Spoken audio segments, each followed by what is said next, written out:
हमारे मुल्क में जी कनाडा के अंदर यूएस सेक्रेटरी ऑफ स्टेट जो हैं एंथनी ब्लिंकन साहब वो आने वाले हैं। उसका जिक्र जो है आज मेलेनी जोली ने किया है और उन्होंने कहा जी कि वो यहाँ पे आ रहे हैं कल आएंगे एंथनी ब्लिंकन साहब और उसके बाद वो जो है इनकी मुलाकात रहेगी ज़ाहिर है कि ट्रूडो साहब के साथ और उसके बाद जो है फ्राइडे को ये मॉन्ट्रियल में जाएंगे जहाँ पे इनकी जो है डिस्कशंस होंगी।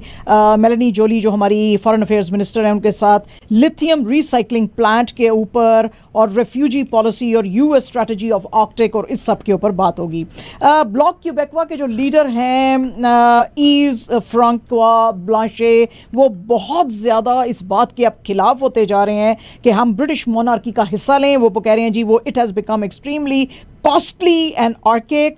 लेकिन उन्होंने कहा जी कि हम आज वो इस वक्त लेकर आए हुए हैं उनकी पार्टी जो है ब्लॉक क्यूबेकवा एक मोशन कि हमको अब अपने नाते जो हैं ब्रिटिश मोनार्की से तोड़ लेने चाहिए। लेकिन ट्रूडो साहब जो हैं उन्होंने बिल्कुल इसको रिजेक्ट किया है और उन्होंने कहा है कि ये प्रेसिंग टाइम्स हैं, हमारे पास और बहुत सारे इश्यूज़ हैं और जैसे कि इंस्टेबिलिटी और इन द रीजन और inflation and cost of living, तो हम इस वक्त ये हमारे लिए मसला इंपॉर्टेंट नहीं है। रॉयटर्स ने आज एक खबर दी है कि जी 2 कनेडियन औरतें जो हैं उनको जो आइसिस के पास थी वो अब वापस सीरिया से आ गई हैं कनाडा में। इनमें से एक जो है उमायमा चुई है, 27 ईयर्स उसकी एज है। आरसीएमपी ने जैसे ये उतरी आज मॉन्ट्रियल एयरपोर्ट पे इनको किया है। दूसरी थी किम्बरली पोलमन और इनको भी मॉन्ट्रियल के अंदर अरेस्ट किया गया है और जो इनके ऊपर ये था, इनके ऊपर चार्जेस थे कि ये टेररिज्म के कि ये इन्होंने जाके आइसिस को ज्वाइन किया था वहाँ पे। तो किया था कि नहीं किया था, अभी तक जो चार्जेस हैं वो कोर्ट में प्रूव नहीं हुए हैं।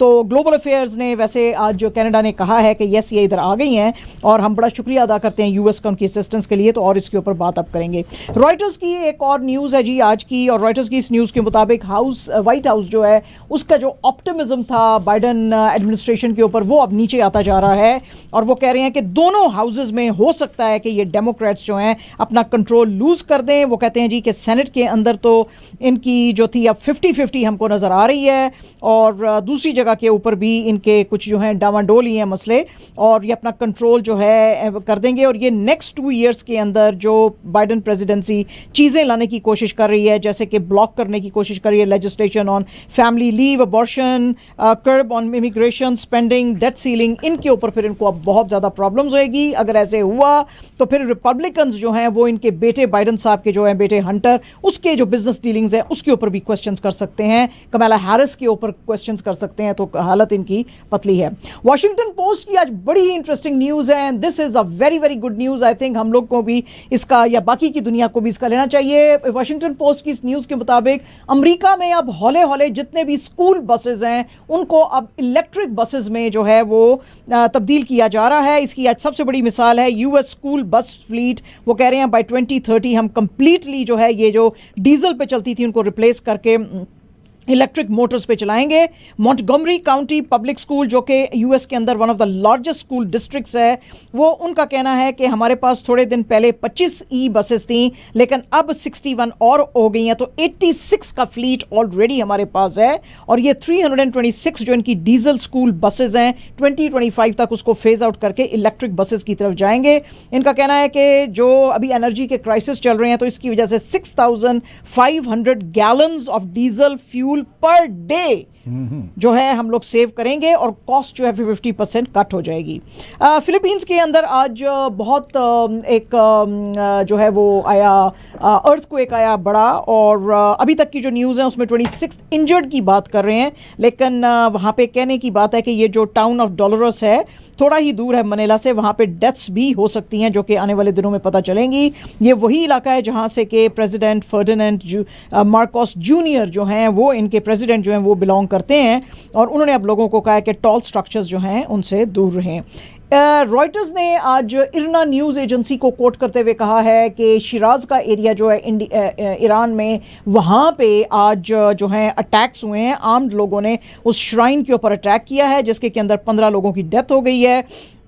और ये जो है इसका इल्ज़ाम जो है गवर्नमेंट ने तकफीरी टेररिस्ट को दिया है। तकफीरी वो यूज़ करता है ईरान, हार्ड लाइनर्स जो हैं जो कि आम सुन्नी ग्रुप है उसको कहते हैं, और पुलिस जो है अब इसका प्रोब कर रही है और इन्वेस्टिगेट कर रही है कि ये श्राइन के ऊपर कैसे आए और इन लोगों की डेथ्स जो हैं यहाँ पे कैसे आई।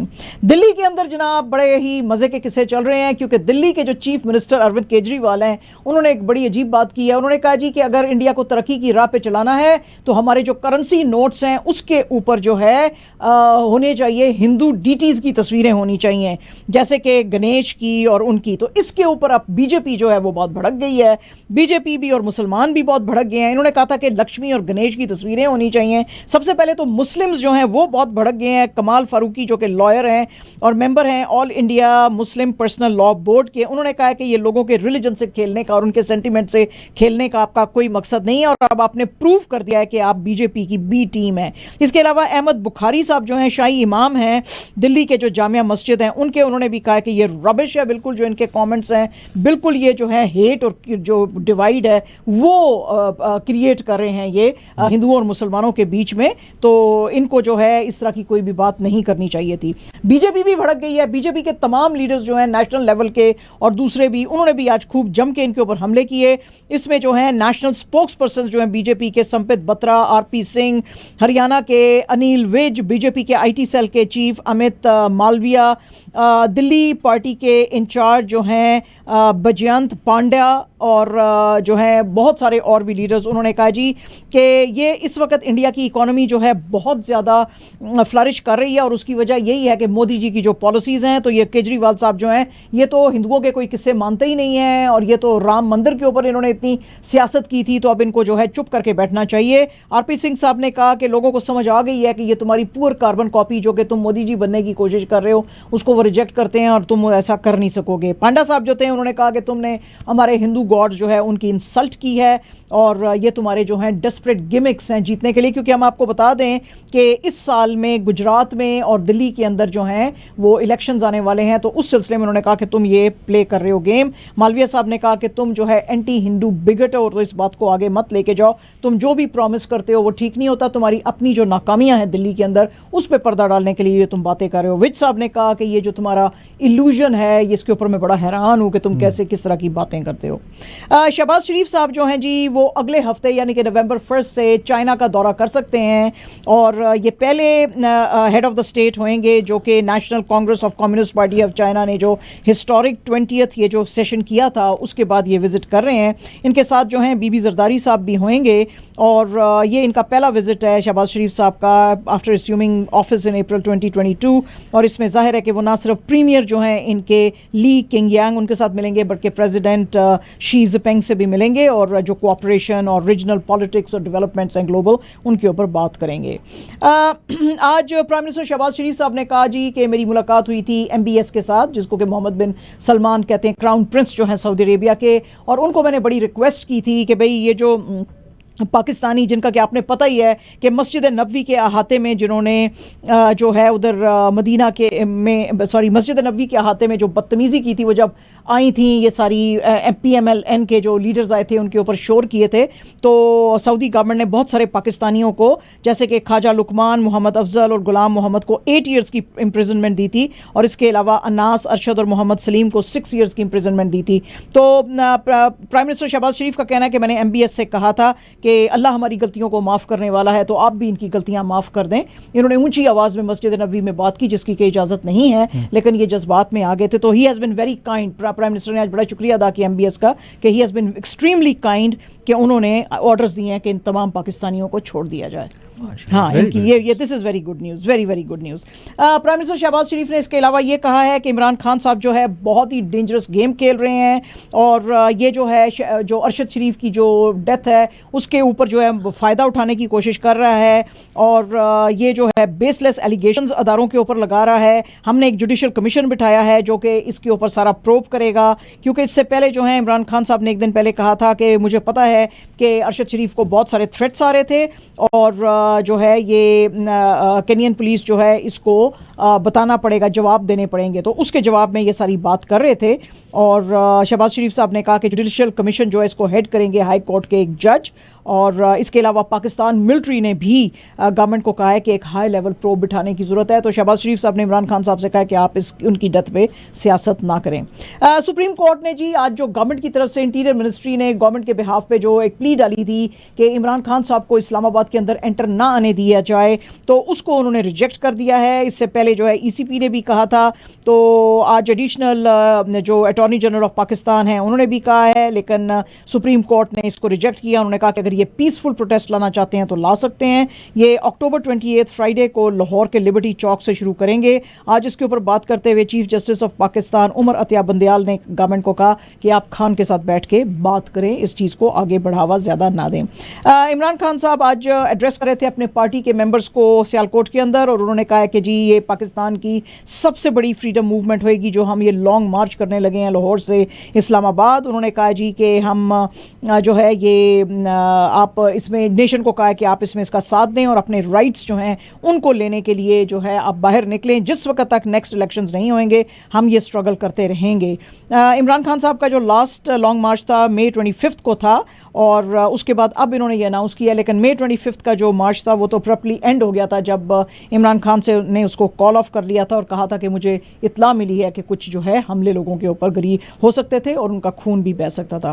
केनियन मीडिया जो है द स्टार जो पब्लिकेशन है उसकी न्यूज़ के मुताबिक जो अरशद शरीफ साहब जो हैं वहाँ पे एक जो कॉप था उसने कहा है इनको द स्टार के साथ बात करते हुए कि पहले पुलिस के ऊपर फायरिंग हुई थी, उसके जवाब में जो है ये फिर आगे से पुलिस ने उसका जवाब दिया।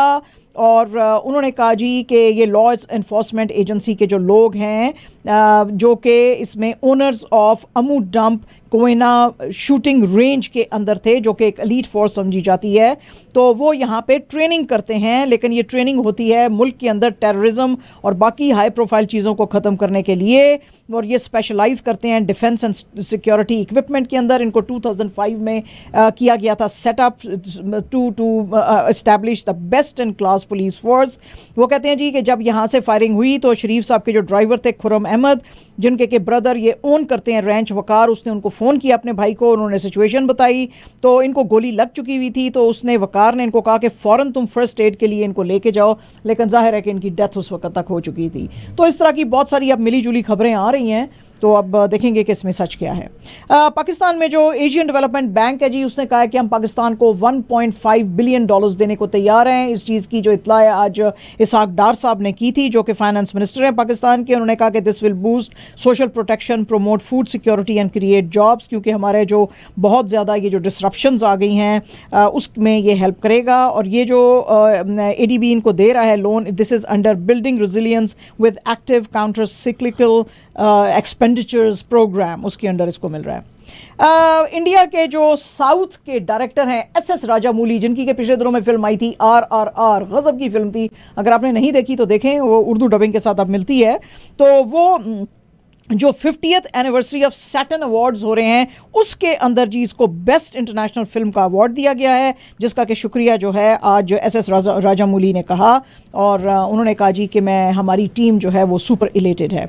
Shikhar Dhawan Indian cricket team के कैप्टन जनाब अब बॉलीवुड की फिल्म में नजर आएंगे। और इनकी जो फिल्म अब आ रही है हुमा कुरैशी की, जिसका के नाम है XXL, उसके अंदर ये नजर आएंगे। और इसके ऊपर बात करते हुए उन्होंने कहा जी मैं बहुत ही एक्साइटेड था, मैं जो है this is just acting just comes naturally to मी।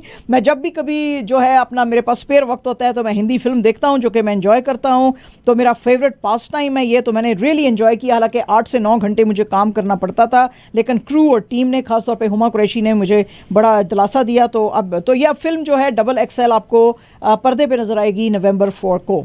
बाबर आजम जो हैं जी ICC T20 की जो रेटिंग्स हैं उसके अंदर और थोड़ा नीचे आ गए हैं, क्योंकि अभी उनकी आजकल कुछ अच्छी नहीं चल रही है परफॉर्मेंस। लेकिन जो हमारे मोहम्मद रिजवान हैं वो नंबर 1 पे ICC की T20 रैंकिंग्स जो आ जाई हैं उस पे नंबर 1 पे बैठे हुए हैं विद 849 पॉइंट्स। बाबर अब नंबर 4 पे आ गए हैं, क्योंकि ये डक पे आउट हो गए थे अभी जो ऑल इंपॉर्टेंट मैच था against India in T20 world cup.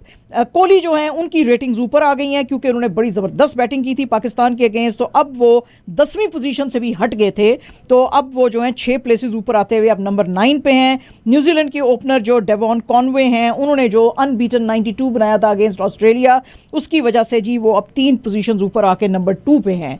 और इस तरह से जो हैं ये आज की आई हैं सारी रेटिंग्स। जिम्बाब्वे के जो कैप्टन है क्रेग अर्विन, उन्होंने कहा जी कि पाकिस्तान की बॉलिंग बहुत ज़्यादा अच्छी है और हम समझते हैं कि वो हमें काफ़ी चैलेंज देगी, लेकिन फिर भी हमारा काम है कि हम जो है वो बैटिंग जो है वो अच्छी करें, और कल जो हमारा इनके साथ मैच है उसमें हम कैपिटलाइज करना शुरू करेंगे टूज़ के ऊपर, ज़्यादा हम दो रन्स बनाएंगे अगर बाउंड्रीज बड़ी नहीं भी मार सके, क्योंकि पाकिस्तान की बॉलिंग का हमको करना है।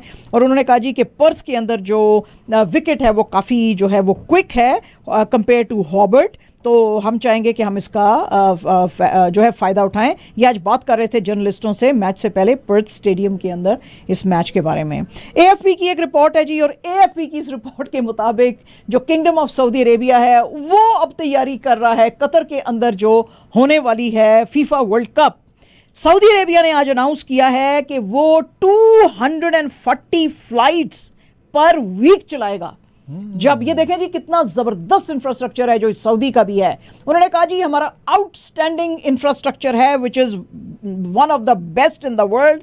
हम सोचते हैं कि हम हज़ारों ही फुटबॉल फैंस को कर सकेंगे, अट्रैक्ट कर सकेंगे, क्योंकि कतर एक बहुत छोटी जगह है और वहाँ पे 1 मिलियन जो लोग हैं उनको अकोमोडेट करना मुश्किल होएगा। तो हमारे मुल्क में हमने ऐसा इंफ्रास्ट्रक्चर, ऐसी रोड्स, जगह जगह पे जो पेट्रोल पंप्स हैं उनको एक्सटेंड कर दिया है। इंटरनेट की कनेक्टिविटी थ्रू आउट आपको मिलेगी, कहीं आप पे इंटरनेट नहीं मिलेगा। इसके अलावा हमने सेटअप किए हैं मेडिकल सेंटर्स हर थोड़ी थोड़ी जगह पे, सऊदी कतर बॉर्डर के ऊपर, तो हर थोड़ी देर में आपको जो है हर फैसिलिटी मिलेगी। और इतनी ज़बरदस्त, आप वो कहते हैं जी हमने अब 10 lens on each side of the road, ऐसी रोड्स हमने बनाई हैं कि 10 लेन्स हैं एक साइड पे जाने वाली और 10 लेन्स हैं आने वाली साइड पे। एज अ रिजल्ट जितने भी ये फुटबॉल फैंस हैं विद इन 10 मिनट्स ये कतर में पहुंच सकेंगे सऊदी अरेबिया से। और वो कह रहे हैं जी कि जिन जिन लोगों के पास हाया पास है, हाया पास जो है उनको कतर ने किया है, जिनके के पास जो थे वो टिकट्स थे फीफा के देखने वाले, तो वो कहते हैं जिसके पास हाया पास है, हमने अब वीज़े जो हैं वीज़ों के अंदर भी 60 डे मल्टीपल एंट्री वीज़ा दे दिया है।